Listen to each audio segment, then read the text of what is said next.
நம்முடைய தோழர்களின் அழைப்பை ஏற்று முருகன் கோவிலில் வழிபாடு செய்தேன்.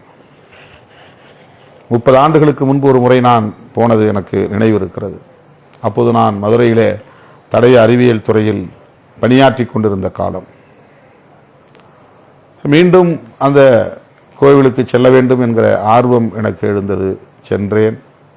வெளியே வாசலுக்கு வந்தபோது ஒரு புதுமண தம்பதி செல்ஃபி எடுத்துக்கொள்ள வேண்டும் என்று ஆசைப்பட்ட போது நானாக வாங்கி எடுத்தேன். அவர்களே எடுக்க முயற்சித்த போது நானே அதை வாங்கி செல்ஃபி எடுத்தேன்.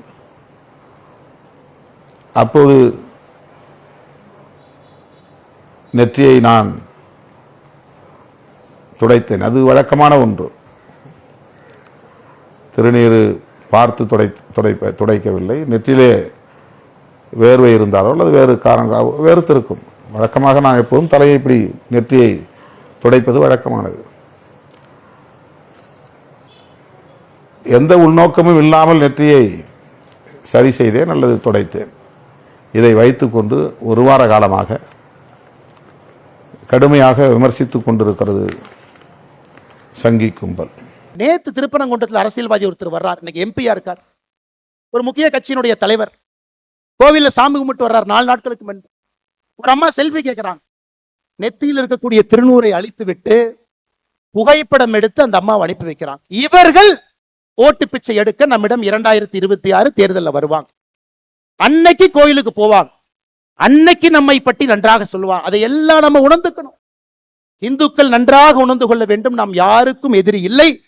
நம்மை எதிரியாக நினைப்பவர்களுக்கு நாம் எதிரி என்பதிலே மிக மிக மிக தெளிவாக இருக்க வேண்டும். இந்து என்பதற்காக நான் ஏற்கனவே சொன்னதை போல நம்முடைய கடைக்கோடி தொண்டர்கள் கொல்லப்படுகின்றார்கள்.